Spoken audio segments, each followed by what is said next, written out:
sudah mau datang. Perang, ada perang. Yesus berkata, di akhir zaman salah satu tanda adalah perang dan kabar perang. Dalam Matius 24 ayat 6 dan 7, Yesus menceritakan bahwa akan terjadi perang dan kabar perang.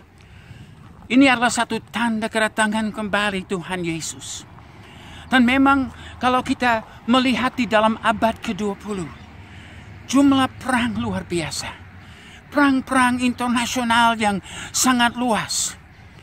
Dari awal abad ke-20, kita melihat ada yang disebut the Boer Wars. Kita melihat juga di dalam tahun 1914 sampai 18, Perang Dunia Pertama. Kemudian pada tahun 30-an sampai 40-an kita lihat Perang Dunia Kedua.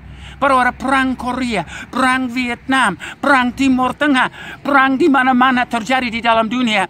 Apalagi pada waktu perang antara Rusia dan Amerika dalam yang disebut Perang Dingin.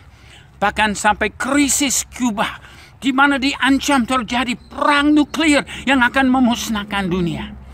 Saudara-saudara, di dalam zaman yang sekarang ini, perang-perang makin dahsyat karena bom dan rudal dan cruise missile jauh lebih dahsyat daripada zaman dahulu.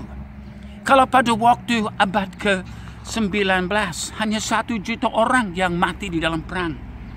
Abad ke-20 108 juta orang mati di dalam perang.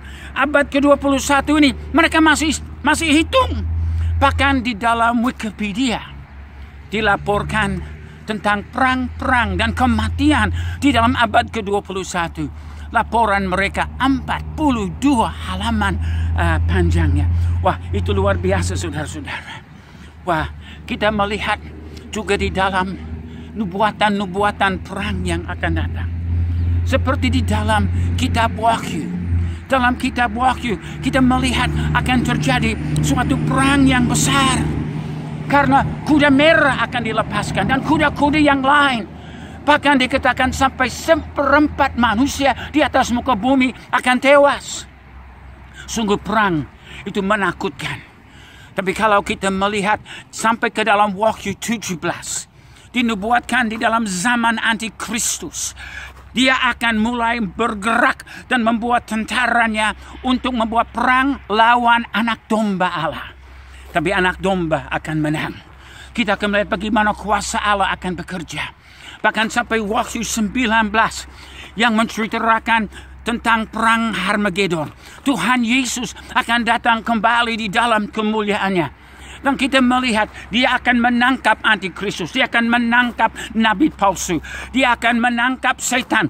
Tapi nabi palsu dan antikristus langsung dibuang ke dalam laut api.